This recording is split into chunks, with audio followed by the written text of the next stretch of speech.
2, 3. Hey guys! That's ridiculous. That sounds so cheesy. Welcome back to our channel. Today we're going to be talking about something that's really close to both me and Katie's hearts. We're going to be talking about depression and anxiety and just our experiences with it. We're both going to share a little bit about our story and then talk about just what's helped us get out of it. Obviously, neither of us are completely out of it all the time, but have found a lot of hope. And we're also going to talk about the stereotypes of medication, and we want to be an open book for you guys to talk about depression with and ask questions. And we just hope that we can give people hope that are in it now, or maybe relate to those who have gotten out of it also. Yeah. So I first started struggling with depression when I was, I literally remember the night before my graduation from college, the first time ever being depressed and feeling like, oh my gosh, what am I gonna do? I don't have a job set up. I literally have no idea what I want to do. And that was I think just really scary to me. And so I started feeling really depressed and just scared, I think, about real life. And then it got really bad when I started working on a cancer unit at the hospital, and I was seeing people die all the time. And I got to a point where I was waking up in the morning feeling pits in my stomach, super anxious, just feeling honestly, it would be easier to die than it would be to go on and live another day, which is such a sad and scary place to be.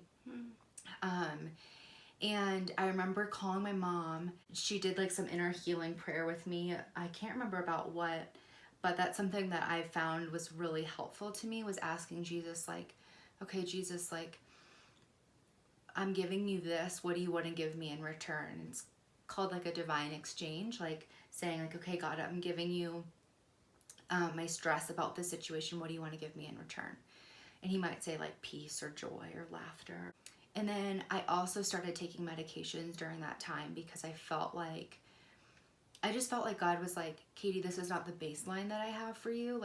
You don't need to wake up in the morning feeling panicked and anxious. That's not you. There's something deeper going on here.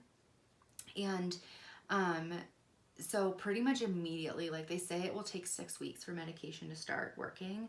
But no joke, the day I started taking medication, I felt so much better.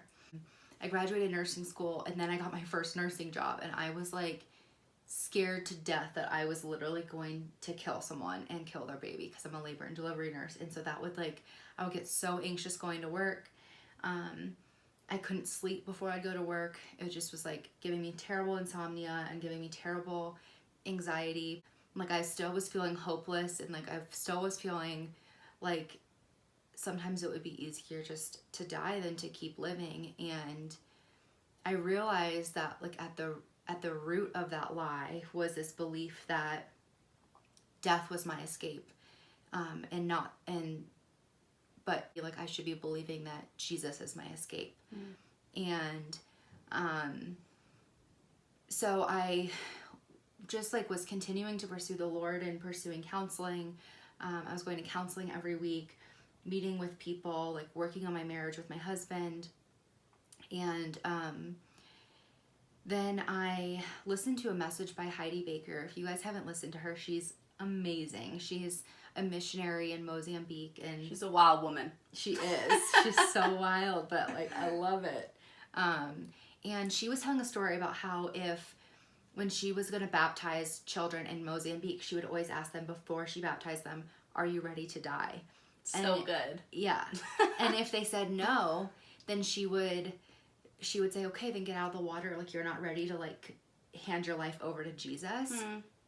And I think in that moment I was yeah, as sad as it is, I was yeah, I'm fine with dying. I'm ready to die. I realized that okay, the reason I'm depressed is because I'm thinking so much about myself and about what I want my life to look like and how perfect I think it should be, when in reality, my purpose is to know God and to make him known. If I think that my purpose in life is to have fun or to be happy or anything, then it's you're wallowing when things aren't like that. Yeah, you feel your life is over if you're not happy and you're not joyful.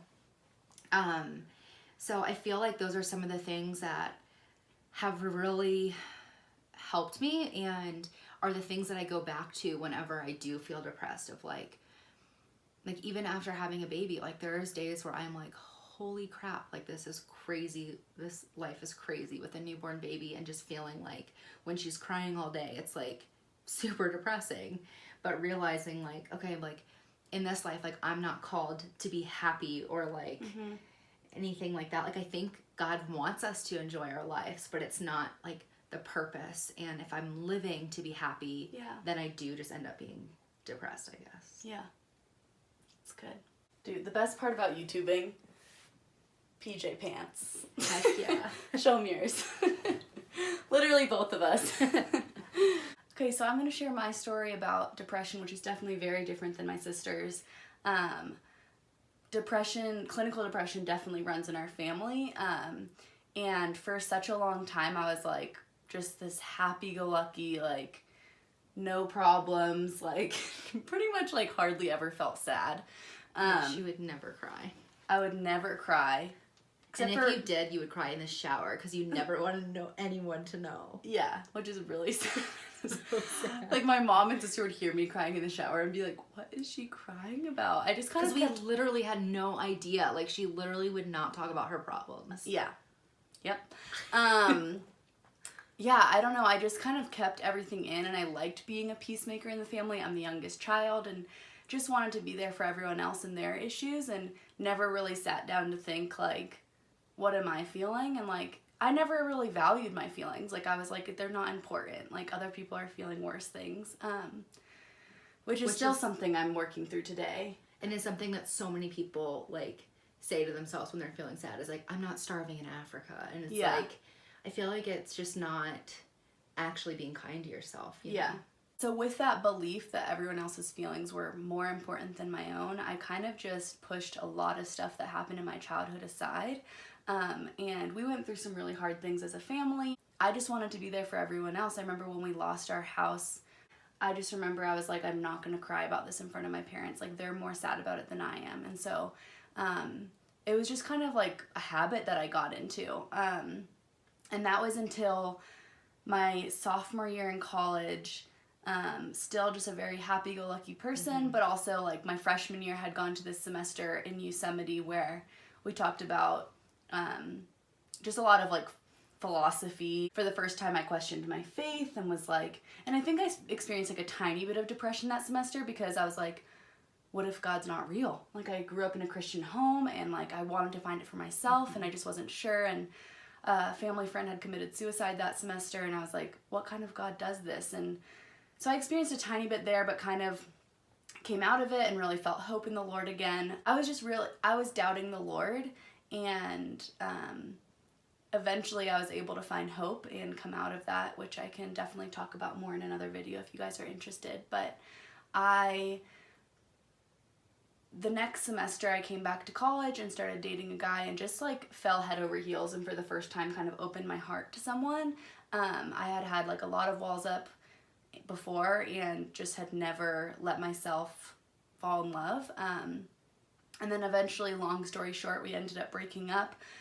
And it just like triggered something in me that all of a sudden I felt everything that I had not processed as a kid all at once.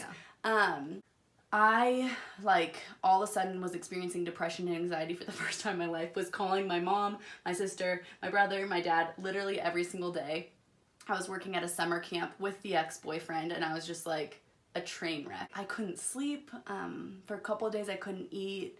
I was like waking up in the middle of the night with like my heart racing and anxious. And I seriously was like, I don't understand this. Like I don't know how to get out of this. And I just like could not hold myself together. Like for the first time I was just bawling in front of anyone who would listen. Like I was literally just like, I'd be like in the kitchen chopping onions, just bawling my eyes out. Like it's the onions. Or would like run to the bathroom, like still try to hide it, but then Jaden would come like knocking on the door being like, Odd, are you okay? And I was like, no. So yeah, for the first time I really experienced depression that summer, and then it continued throughout the year and I felt myself isolating because I just didn't feel the same anymore. And I really think that that experience kind of triggered my clinical depression. The strong emotions just triggered my serotonin levels to be less or what, but for about a year I was still just feeling really depressed, and eventually I was kind of over the breakup and had gone to counseling, and I was like, I'm still feeling really depressed.